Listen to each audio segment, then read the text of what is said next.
All right. Okay. I'm going to use my old microphone today. I've been trying to use the old one? mic. Yeah, I'm going back to the original mic just for today. Maybe not. I don't know.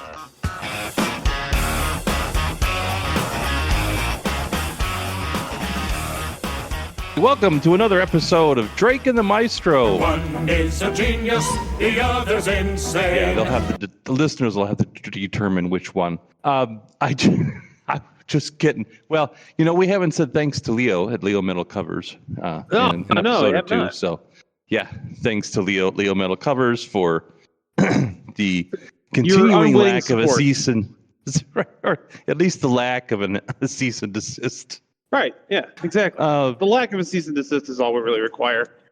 Right. And of course, thanks to 1-800-SLOPE-ME. I'm getting ready for the broadcast. Right. Just getting myself together, get my decaf going, and my phone rings, and I pick it up, and there's the institutional voice on the other end. You know what I'm talking about. The institutional voice. Yeah, the young lady who spends half her life making phone calls to grumpy old men, getting them ready for their medical appointments, or chasing down people. Why didn't you show up for your appointment? That institutional voice. Hello, Mr. Taliban. Right. Yeah. Would you be interested in the new swimsuit issue? Yeah, or an aluminum siding, or whatever. Yeah. Whatever. So she's like, I'm calling about, and she uses some doctor's name that I'm not familiar with. Department, and you just got an appointment tomorrow, which sets me off because my phone's been dinging at me. Well, again, notifications turned off, but I pick it up to other things, and I'm going to check an email. It's like, you've got an appointment coming. Okay, yeah, I know. You've got, and a text, you've got an appointment coming. All right, pick one, right? Because, all right, let's get into it.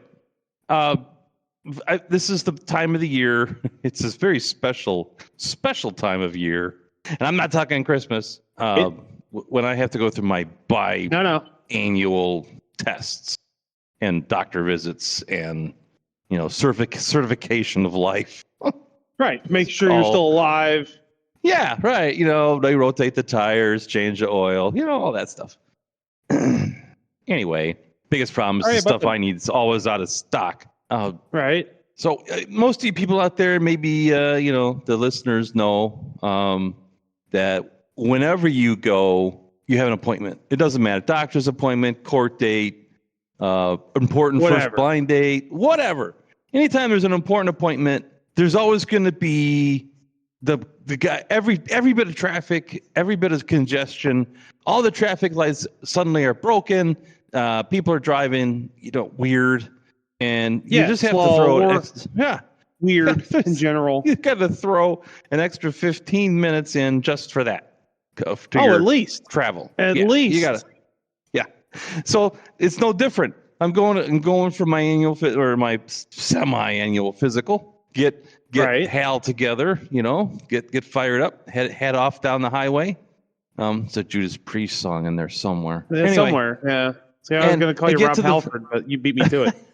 I get to the intersection there from our little country road to the slightly larger country road, and a beat up old HHR Chevy, whatever thing, swoops in front and then slows down. And what is that? Yeah, what is that? Me too. Right? Yeah, come on, you're doing your thing. I got my 63 mile an hour cruise set, and I get swooped, not sloped. I get swooped. Yeah, get swooped. By the way, scooped. Sponsored by 1-800-SLOPE-ME. It gets swooped. We did that already, right? In fact, there is a insurance scam technique called swoop and squat, which where they swoop in front of you and slam on the brakes. Yeah. Anyway, so the adaptive cruise backs off because this person swoops, right? And adaptive cruise is nice, but it costs fuel economy, right? It does. Unless you're in a big truck, and then it can kind of help. Well, it's good. I don't mind it, other than if I'm in following a chowderhead who doesn't was like taking out a loan, filling out their taxes, updating Facebook or Farmers Only or whatever they're on.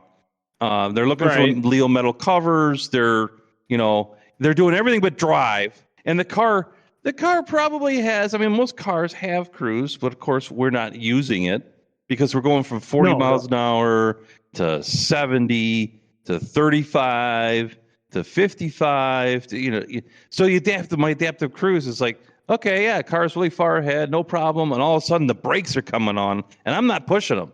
Like the radar in the van is, I'm like, that's so. Eventually, I just have to back off, and then I can't use the cruise either because this idiot won't. They won't. Right, you can't even set it at a lower speed because they can't pick a speed. So you're constantly, even at a lower speed, they're slowing down slower than that. Right, and if you let the adaptive cruise just do its thing, right, all of a sudden you're driving like the idiot because it's following the idiot. It's just maintaining the gap, and it'll garbage in, garbage out.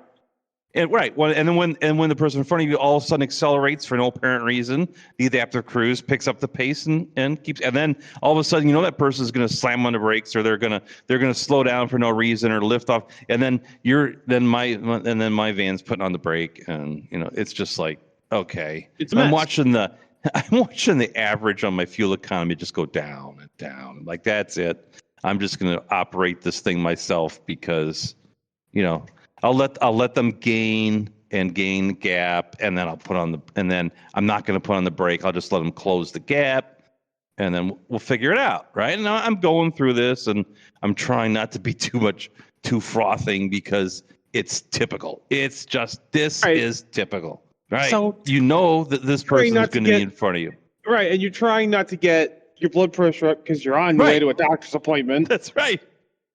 I mean, you don't want to show up, all hyped up, foaming at the mouth, blood pressure's a million over a million, heart rate's like 300. No. I'm trying to be calm and relaxed, and I'm fasting at the moment, and so keeping the blood pressure. Grumpy. Well, no, it's just like I'm grumpy because my whole routine's been invaded by unnecessary nonsense. Well, truly. It's not a food issue per se. It's just just a major upheaval in the day-to-day routine for nothing, and then the extra aggravation of chowderheads on the road. So I'm following this guy. We get to the main highway, and then eventually take us into town. I'm like, they'll probably turn off at Dead Man's Curve. No, you're not going to get that lucky. No, right? I never do. Why would you? So they keep going, and then they take the Y intersection there because the highway splits, and then there's one highway that's like the local that goes into town, and then there's like more the bypass and the main highway. Yeah, the bypass route. Yeah. And I'm thinking, they're probably just going to go on the main route and just keep going. Oh, no. They're turning on the local route. Oh, right? Come on. So I'm going to follow this chucklehead all the way to town. I mean, come on. But no, my luck isn't that good.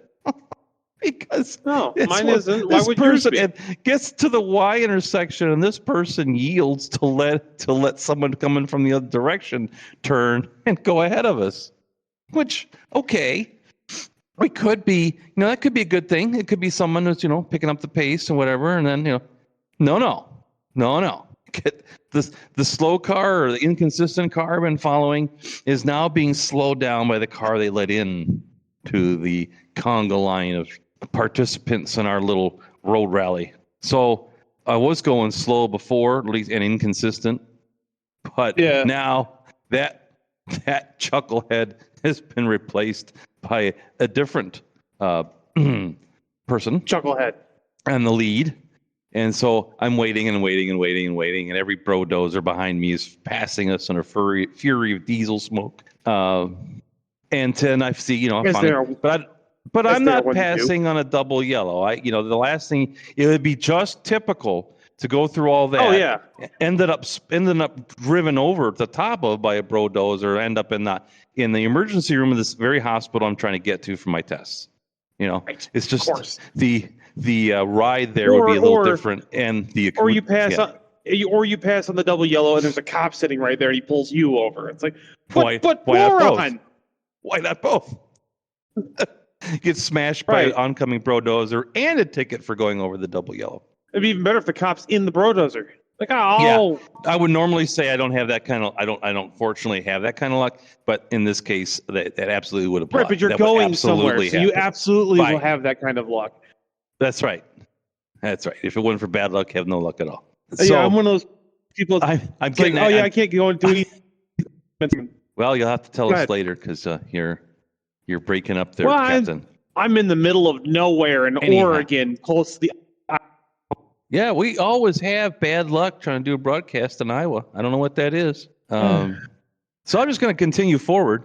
I finally got to the point where I'm going to pass on the double yellow, and the double yellow changes to the dashed yellow. I'm like, hooray, freedom! So I go, I go on by. I'm going to do it. I'm going to take a twofer. I'm not bothered because. Chucklehead number 1 that I've been following is tailgating Chucklehead number 2. Oh. And somehow they're both inconsistently in speed, even though they've both slowed down because Chucklehead number 2 at the front of the conga line is kind of dictating max speed. But number 1 is now tailgating instead of all over the speed, the variations. And I'm only going to attribute that to... Because now he's being inconvenient. Yeah. So now he needs to be the aggressive one. And he's probably have something to focus on now instead of his handheld computer. Right. His blind hatred for the person in front of him. That's right. So I like, how does it feel? But I go rolling by, and as I'm going by, here's this other car, which is much more well maintained than the one I've been following. And driving it is a robo senior, right? It's a cyber senior, senior citizen with the wraparound. Big Cylon glasses. Yeah, right. I wanted to see if they had the little light that goes anyway. Right. So I'm passing the cyber senior, and I'm finally feeling free and unfettered. I'm free, but nay. With all my haste to finally be free of the conga line, I rolled right past my turnoff to go to the doctor's office the right way, the back way, the less miles. So I'm committed now to going all the way to town, all the way through town in the main drag, turn on, go all the way outside of town, turn, and go back up the road to the hospital where the doctor's office is located, just, right on that same road. So I say to myself, nothing. You mean you didn't come over? Uh-oh, you're breaking up again, Captain. He's gone. Woohoo! I'll just carry on. Flying over and... Yeah. Bink.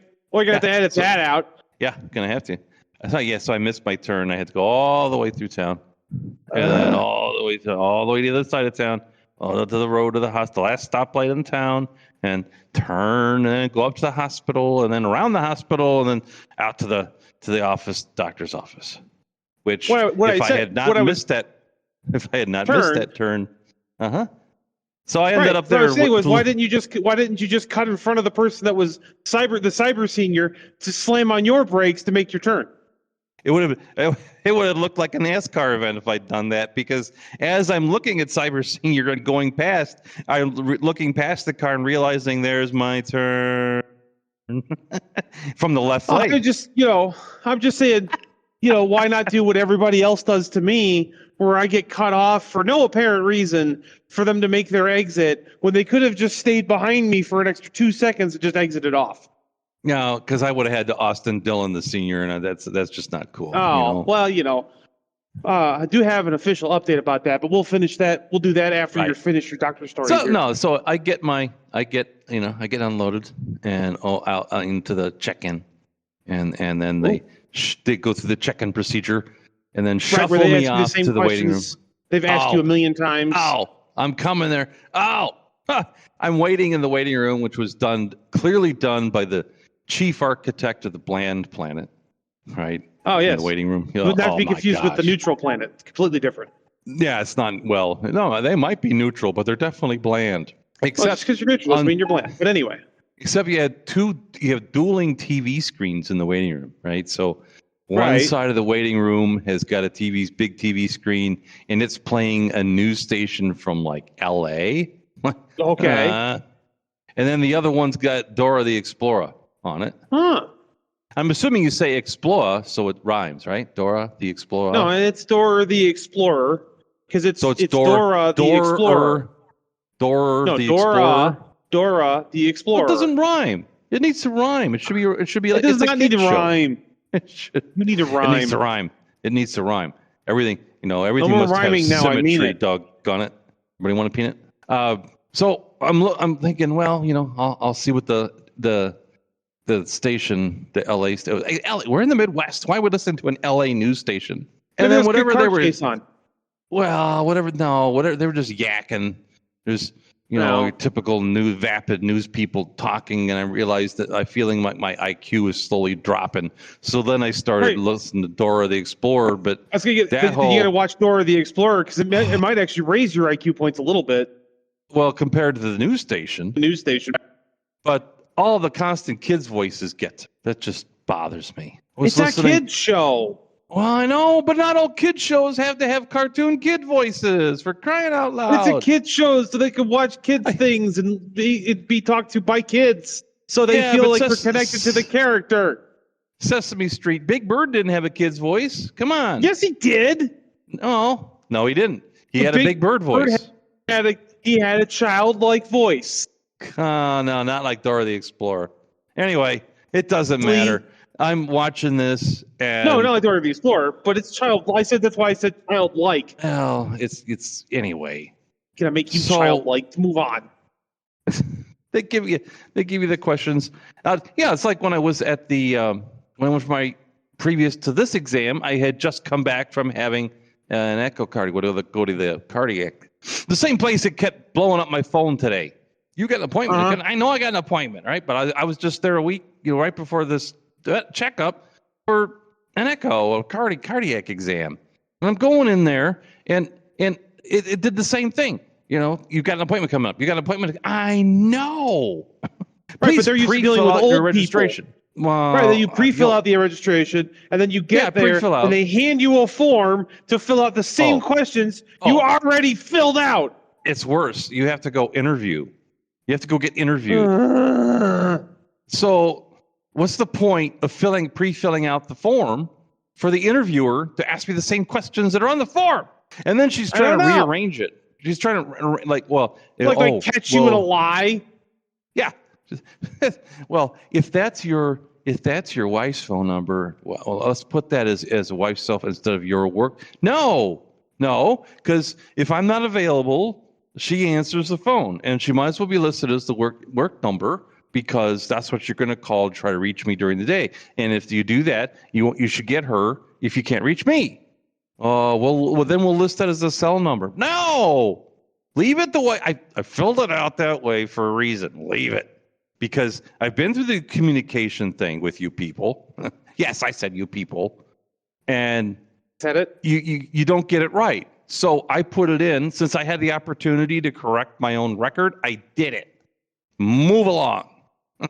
So she points me down the long and winding corridor and says, "Okay." It tells you to move along. It tells me to move along. Puts on the hospital bracelet, right, and tells me to report to the inner sanctum, which is down the hall to the left and then to the right. And so I'm going down. I'm going to the inner sanctum, and the decor and the lighting is slowly changing. Right, it started as talking to the people up front by the gift shop, looked like a modern, this century hospital. But then you get a little further back, and it's like a 90s hospital. And then you're getting towards the inner sanctum. Remodeled yet? Well, they've remodeled, but I think the remodeling was to make it look nice up front, and then slowly. Well, right, they just keep adding on, and it changes. And it was a looks like a maybe 1950s hospital originally. And then it had a kind of a facelift in the 70s, again in the 90s, and then it changed hands recently. So they just put some lipstick and window dressing on it and let it roll. So it kind of looks like a mix. And let the pig lie. It looks like this hospital that they use for Scrubs, mixed with the hospital they use for Emergency One. So 70s, 90s, depending on where you're going. the further you go, it's like a time capsule. The further you go in, the further you go back. Ooh, so exciting. I'm going towards the inner sanctum, and the lighting is getting dimmer and dimmer. Like this is older interesting. lighting, right? Well, it's older lighting, but I'm looking at the ceiling and like a lot of those lights aren't operational. They're not on. So there's like more and more as I'm getting closer and closer to the next receptionist in the department, the cardiology department. It's getting darker, and that's right. Well, I got there, and so I get to that receptionist in the inner sanctums, and all the lights are out. She's got like a desk lamp on, and the rest of it's in pretty much darkness. I said, "Wow, they like a bad episode of the Twilight Zone." It's getting there. It's just dark, and she's got one lamp, and she's got those glasses with the little chain that hangs off. I don't know about that. She was like younger than me, like an evil librarian. Kind of, but no, more like an evil lab assistant. Yes, master. Oh, no, Nurse Ratchet, got it.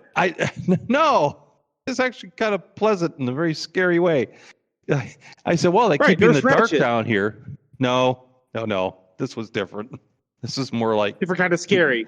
Got it. This was out of a Vincent Price movie, man. This was weird because I said, you're like they keep you in the dark here, and she goes, yes, I like it. I'm like, okay.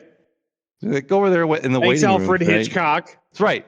So Miss Hitchcock, yes. So I go to the waiting room, and I open the waiting room, and it's fully lit. It's like, ow! I need sunglasses now. What the heck? And I'm sitting in there. They're stress testing your body to make sure that you're healthy enough to be seen by the doctor. Right. And I'm funny. My eyes adjust to the blinding light. This is where your illumination budget is gone. Yeah. They put them. Yeah. Well, yeah. They told the work crew to install lights. They just didn't tell them where. Right. Yeah. They put them all in one room. Got a whole semi-light of new light, LED lighting. It all went into the waiting room. Right, we went into the one waiting room. So you open the door. It's like you open the door. It's like an allegory from going to heaven in movies, where the door is just surrounded. Like there's like just white light coming around the edges. You open the door, it's blinding. You're like So my eyes are starting to adjust, and what I can see out of the extreme backlight, see a TV screen. And guess what's playing? Dora the Explorer. I was hoping for Jeopardy, but Dora, Nah, she's everywhere. So there's another one. Well, it's been a popular kids show for many, many years. Oh my gosh. It's, and I hate, every waiting room I've been in, there have been other things playing, but the common denominator is Dora the Explorer. And I'm starting to think there's some sort of programming going on in that show. Because they're just trying to teach people Spanish the easy way, I guess. See. So finally, it's my turn to be brought back, and they take me through the other door to the other side of the inner sanctum. It's your turn to be taken to the slaughter. Where it's right. That's what it feels like because it's dark again. I'm going back in there and out of the bright light into another dark hallway, and they're testing your night vision. Did you wear your eye patch? You should have worn your eye patch to cover the one eye. See the way you go light to dark, you can just keep changing the patch over. The one time I forget the eye patch, the one time that I need it. Now the Cylon glasses that seniors wear are starting to make more sense. Okay. So I'm wheeling down, and I'm wheeling along in the dark, scary hallway, and then I get to the room that has the torture table in it, and I look in there, and it's the darkest. It's the darkest yet. Okay. Oh, it's perfect got for examining perfect for reading charts and examining your health. It's got the glow from the monitors, and it's got one bulb running in one par can in the ceiling. That's it. Cool. And it looks. And my mind is filling in, and it looks like those disaster films where the structure is hit with the big explosion. And like there's bits of ceiling hanging, and it wakes up an iron, and that's what. And there's sparks coming from the wire, and there's things hanging. There's one bulb that's still working. And they're in the they were in the hospital when the bomb went off or whatever. Yes. Yeah. Right. That's like it's got that vibe. He's like, please get on the table. Lie down on table. Like yeah. I don't know if I want to anymore. I'm looking on the table, and really all it is a folded out dental chair. So it's a metal. Right, It's got a metal segmented chair with a suggestion of padding on it, and I'm supposed to lay on my left side. Well, it's a suggestion. It's not really padding. It's just suggest. It gives you. This is what it might be like if there was more padding. Right. It's how I describe LaCroix to people. It's if you had sparkling water and just whispered the name of a fruit in the room next door. That's what that padding was. Yeah, that's about right. Yeah, that's pretty accurate. It's the LaCroix of padding. Yeah, it's the LaCroix of padding. You just think you're laying on a hard surface, and someone in the corner goes, "Henry fall," and that's it. So that's right. So the technician says, "Can you lay on your left side?" I'm like, I thought that's a kind of an interesting question, to lead off with. I don't know. You gonna buy me dinner first? Well, what are we doing here? No, I know what's going on, right? Because I've had echocardiograms before. You got to lay on your left side, and they jab you in the side with the probe because you're a walrus, and they somehow got to get through the fat to really get a good picture, And it's like, are you okay? Are you okay laying on your left side there? Well, now I got a joint disorder, so I'm laying on my left side, and the harsh melting, hard surface is just causing every joint and bone to dislocate, and I'm just kind of slowly. You look like a Salvador Dali painting. Yeah, and she asked me, "Are you comfortable?" How do you answer that, right? No. So she changes it and said, "Are you in pain?" And I just said, "Well, no. Everything's dislocating like it would with a person with my condition." And she's like, "Oh, is that painful?" I'm like, "Not yet. It will be." Usually. I'll pay for this. Someone's got to pay. That's going to be me. So she's working around doing her thing in there. She's getting good pictures, and I'm thinking, I don't know, let's just get through this, right? Because she said, it's like, would you be open to an IV? Like, well, we want to put contrast so we can see things in the heart. And I'm watching the same screen she's watching, and I can see they're getting like color Doppler and all kinds of stuff. So it's like, I'm thinking to myself, hey, no, it's the IV. I'm laying on the torture table. You want to put an IV in? I want to get the heck out of here. I want to get back on my wheelchair and wheel the hell out of here. Yeah, I don't want to wake up in a room very much like this, dark and scary, and be missing a kidney. It's no. You might wake up in the same room. I take lungs now. Gills come next week. Yeah, probably will. Or in a tub of ice, with the tube sticking out my back. No, I don't think so. They're gonna take you to the local dive motel and leave you there. Right. In a bathtub full of ice. Yeah. Yeah, these are the things that what you didn't see is when you crossed to that room, you're actually in the back of a box truck. It's taking you across town. There were enough twists and turns and I could have been anywhere. It's just backed up to a hole in the wall. Yeah.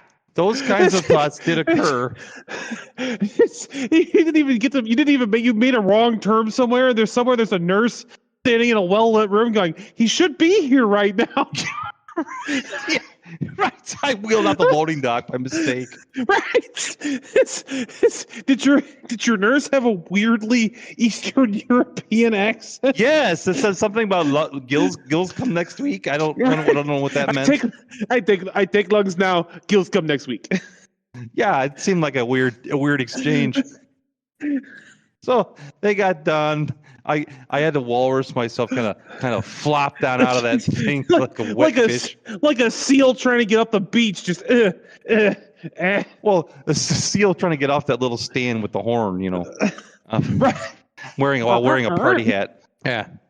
So I flopped down out of there and put my hip back in joint so I can at least push all your joints back into place. Kind of, sort of, because if I sit down with them out, it's going to be really painful.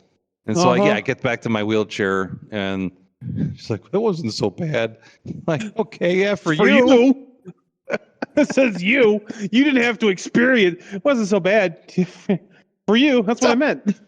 Yeah, and the last person was able to do it with me just seated. Like why are we? Right. You just gotta lean forward. The doctor's table, right? For Right. for all those procedures, and I really feel I am very sympathetic to all the ladies out there who've had to give birth on a table, right? Because the table. Yeah, the table is not there for your convenience; it's for the doctor's convenience. Doctor's convenience. It is the worst position to be in as a patient. Oh yeah, I've never ever felt Yeah. comfortable on one of those tables. Whether I got clothes on, one of those weird hospital gowns that never fit right. Yeah, well, it's open in the back, so you can use the bedpan. That's that's kind of. The first time I put one on, I put the opening to the front, which was a shock to the doctor. You can't win on that one. You need two. They ended up doing with me is they give me two. One opening in the front and then another one over with the opening in the back. That way there's no opening. There's no opening. Everything's closed off. It's safer for everybody that way. This is safer for. That's what they kept saying to you. This is safer for everyone. That's what they said. I'm like, I'm glad you thought of it. Them over you. That's what I'm glad you thought of that because now I'm going to ask for the double gowns. Well, I was getting my DOT physical, and I figured, well, you're going to be checking them anyway. You might as well have a visual on what you're doing. That's it. Yeah, thanks. Stop. So that was. I'm finally out the front door. And then of course on the way out, I was going to reward we're going to get ourselves some coffee from the Starbucks coffee machine there, and of course, wheeling past there because you can get some nice decaf. At least I know it's made right. Maybe. And out of order. Of course. Just to top the day off. Right. Perfect. This is perfect. This is so typical.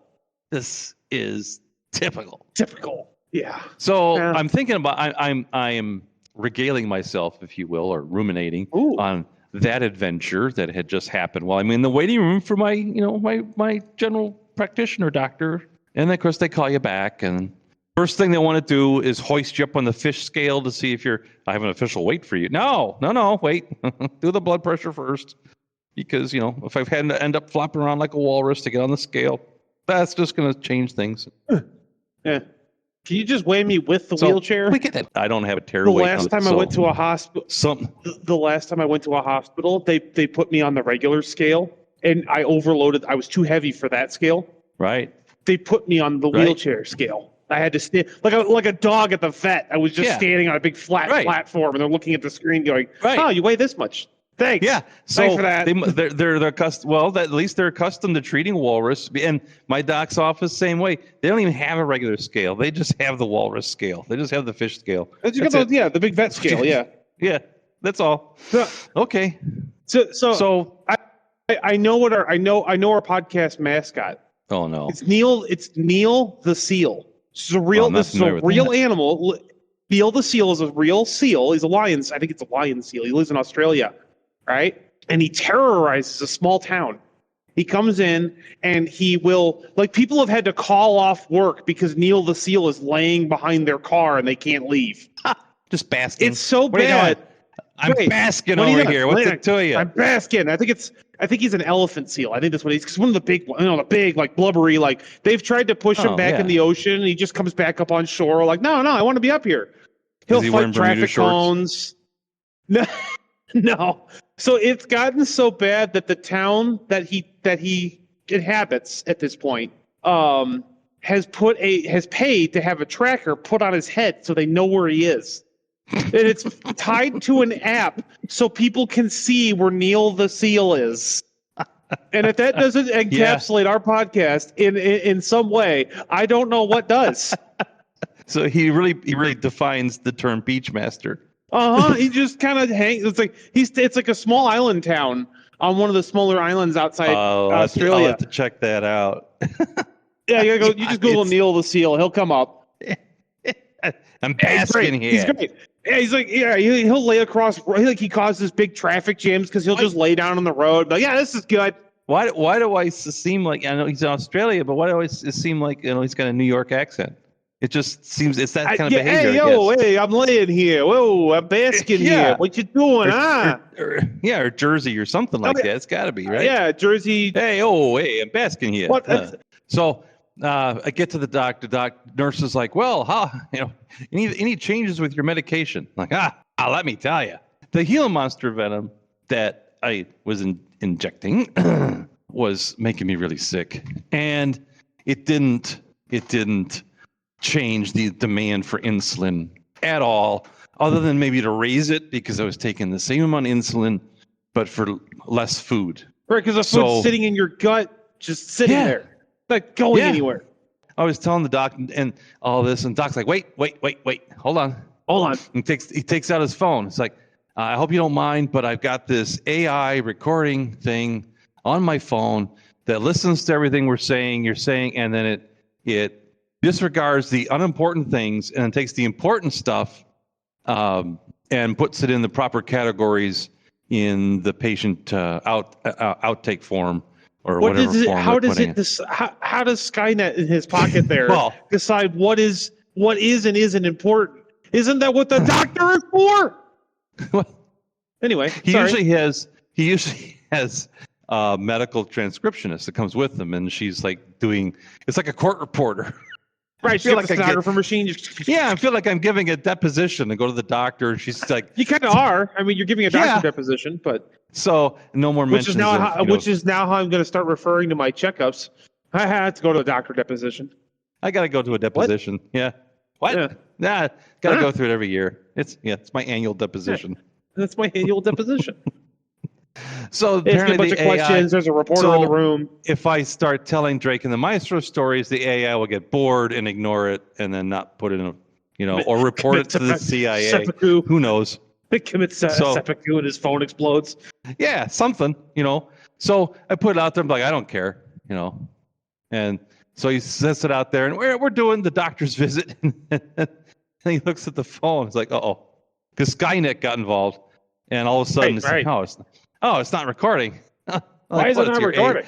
What did your AI get bored? Like, the internet's down. Oh, he laughed, I laughed, the phone laughed, everybody laughed. We shot the phone. Yeah, it's good times. Decepticons. Yeah. So he's like, so no more Gila monster venom for you then. I'm like, no designer drugs, no tribal cures, no witch doctors. No. Yeah, say again. So I get some rattlesnake venom next week. No more venom.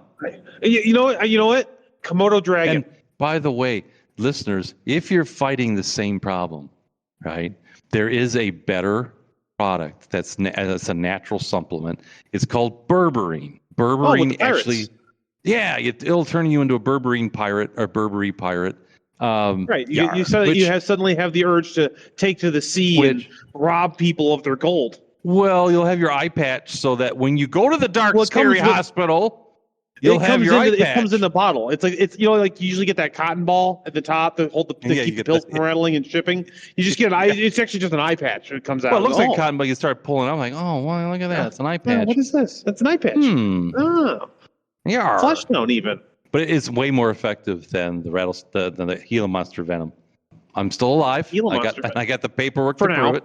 Mm-hmm. For now. No, I'll take care of that later. Yes. Yes. In the end. So that was, and of course now I have coming up one more visit. Your next appointment, right? It's as you get older, it's a never-ending stream of doctor's appointments. Well, I just put them. Trips to McDonald's for coffee and sweet rolls. No. They can't make the coffee, right? Remember, we covered that in the pilot. That's true. Yeah, we're crazy Americans. We do all kinds of stuff. It's pretty specifically Floridians for some reason. I don't know what it is about the heat down there. It's especially Floridians. It's not specific. Yeah, I don't. Like there's that video of the guy that walks out in his backyard with a cast iron frying pan, just bonks an alligator on the nose. Like, you get on out of here now, bonk. He gets a nice tone out of it. It's a solid bonk. Yeah, now beat it. The alligator does. That's the weird thing. The alligator's like, all right, yeah. Okay, I got somewhere to be. Sorry, man. Yeah, sorry. Sorry, man. Wrong lawn. I was looking for the dogs. My son, alligators are having trouble in Florida. I saw one alligator, big alligators, laying on the what do they call this? Like the levee, right in between the two waterways. Like the sandbars. Yeah, like a levee. Yeah, it's like a levee. And there's a couple of horses grazing. So got to be relatively near somebody's farmland or something, right? Because they're not wild horses. I think might be. Florida does have some wild horses. No, these were clearly not. They looked like they're cap horses.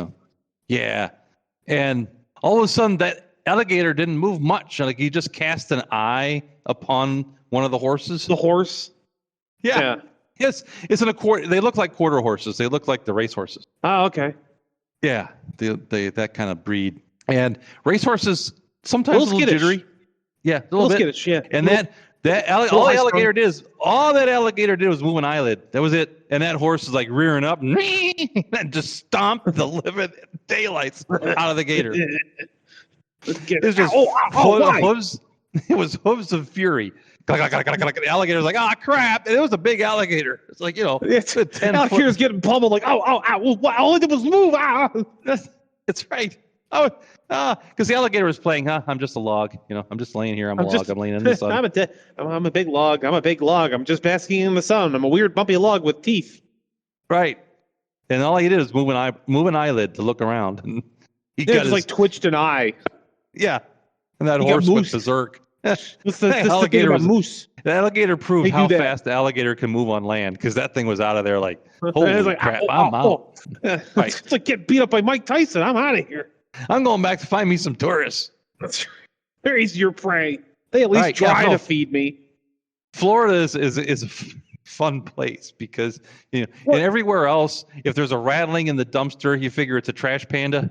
It could be an alligator in Florida. It could be an alligator. Could be a boa constrictor. Could be a iguana. Could be a whole bunch of stuff. Right. You don't know. Could be some dude on meth. You don't know. Yeah, could be your neighbor. The most dangerous. You don't know. Most dangerous Florida animal of all. The meth head.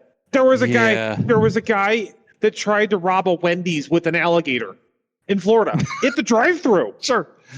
In Florida, I believe that. Yeah, okay, Yeah. I'm going to turn this alligator loose on you. Well, he's probably frustrated by the app. That's what's going on. Right. He's not getting his order right. Yeah. Right. He went through the first time. They didn't get it right, so he came back with his little baby alligator. Like, I'll feed you to the alligator. The alligator's looking at him like, I don't know what this guy's problem is. What was the plan there? I watched that video of a guy in, was it Ohio, getting arrested for walking down the street with an alligator. It was a caiman. On a leash? No, he's carrying it. It's a caiman. Oh, I think I heard about that. That might be the guy that had the support alligator. Yes. It was an alligator. Yeah, it's an alligator. That's not a caiman. That's an alligator. Was it? Okay. Yeah. It was a crocodilian. It's an emotion. Yeah, it's some kind of crocodilian mammal. Or not mammal, reptile. Reptile. Yeah, because it's like it's registered as a support animal. Right. That's a support alligator. He had all his paperwork, and the cops were like, cops like, you can't have an alligator. It's like, no, I can have, but I can. Anyway, he got arrested or something like that because the cops. Yeah, they did a GoFundMe. He got bailed out. It's all been cleared up. That's actually an old story. It's like the alligator. If you haven't seen it, it's new to you. New to you, yeah. Right. That's like when during the writers' strike and NBC's ads. I think it was NBC. Right. If you haven't seen it, it's before. New to you. New to you. When they're running reruns and running the reruns again. You okay there? You want to go see Running Man while you're at it? I had a glitch in the Matrix. I'm sorry. Do we need to replace you with AI? Yeah. Well, you know what? What you need to do is while I'm getting my software upgrade, we should take a break to hear from our sponsor. We going out on that bit? No. I just going to give it a pause so that we could play the music. The sponsor. The music. I'm hearing music. It sounds like angels and flutes. Are you afraid of a 3-letter agency invading your cartilage? Or would you just like some peace of mind at night? Well, get sloped at 1-800-SLOPE-ME. Our slopes are ADA approved for access to your domicile while still keeping those pesky agencies guessing. Act now and we'll throw in a free Tannerite stuffed dog. So get sloped at 1-800-SLOPE-ME and we'll get you sloped in no time. And don't forget to ask about our limited time slippery slope offer. That's right, turn your slope into a slippery slope with our new motion sensitive mister system. Guaranteed to keep those pesky agencies at bay. That's 1-800-SLOPE-ME. I got one quick anecdote and then we're out. Okay. The Dora the Explorer Hit me thing with reminds me way back. You remember when the Pokemon cartoons from way back Uh-huh. when? Uh-huh. And if you ignore the picture, it's just the a lot of soundtrack. screaming. Well, there's a lot of screaming, right? The soundtrack is just right. Right, which is I'm every working- anime. Yeah. Yeah. So I'm working, and the listeners out there, I had an IT consulting. Oh, somebody else gig disappeared here. for a long time. Yeah, Craig. You were know, the we- IT we get- consultant. Yeah, and one of my specialties was medical stuff, and so I'm putting in a medical system, so for not just for the clinician at the dentist's office to be able to, and now it's ubiquitous, it's everywhere, but we were pioneers in that. And you had like a TV set, like a flat screen at the end of the dental chair or on the wall, and that was for patient entertainment and or showing X-rays or oral camera or whatever. And so I'm putting that system in, and to do it, I've got to cut holes in the cabinets, and I'm using a high-speed spiral saw to do it. So a spiral saw on melamine kind of sounds like an evil dental drill. Yeah, it's Evil really dental drill. high-pitched, but deeper. And it's like a deep and then high pitch. when really weird. when it hits the melamine, it resonates like you're drilling the skull of a giant. Yeah, it's just right. And Yeah, there's a whiff of smoke in the air. Kind of like a wood burning kind of Yeah, smell. I was in the room for some of these, and I remember that noise. So- It's real distinct. I'm doing one at a pedia dentist, and they got the Pokemon in the front, so it's right. And at the same time, I'm cutting the cover of the cabinets, and there's kids up front. Obviously, they're watching Pokemon. And I come back up for a breather, and I hear the one kid grabbing mommy. Mommy, I don't want to go back there. Who's next? Look at this. That's right. You're next. I looked at the Gave him the Uncle manager. I'm Buck like, you know treatment. what? I'm going to work on something else, and I'll come back and drill after hours because I'm scaring the children. You're scarring the children. There's some kid out there going, "That was that guy." I've been scared of the dentist for years. Thanks for He'd be about my age. He'd be a little bit younger than me, but about my age. That's right. He's probably got He a wasn't even a agoraphobia. dentist. He looked like more like a butcher of some kind. It was terrible. It was terrible. I was scared. Evil tradesman. Evil tradesman. Yeah, he's afraid of tradesmen, right? So he can't. He's afraid of dentists and tradesmen because somehow that was a crossover he wasn't expecting. It just, No one expects it. It's like the Spanish Inquisition. No one expects it. No one expects it. Yeah. Well, on that little amusing anecdote, we're going to have to say Bombshell. so long and farewell. And Adios, thanks for tuning in. And we are just humbled. And again, the number of people listening is still increasing. And thank you so much for and a surprising move that shocks everyone. It is. We're shocked. Everyone's shocked. Spotify doesn't know what to do with it. We're defying the algorithms. Leave us a like if you can, or a star, I think, on Spotify, and comments. We're open for comments, or tweets, X's, whatever they're called. Yeah, whatever those things are. Carrier pigeon, still accepting carrier pigeon. Heck, at this point, I'd take a message in a bottle. Yeah. Just watch out for aircraft flying over with spray rigs. You just gotta watch. You're right. Yeah, we gotta watch out for that C123. Yeah. Yeah, just watch out. Just be careful. Oh, I'm sorry. That means conversational time is over. Please exit the area. Please exit the area. Please. When you get a chance, I'd love to talk to you more about the screenplay. Area. Please exit the area. Please exit the area. All right. So thanks for listening, and adios. Adios. Adios, muchachos, caballeros. When you get out of here.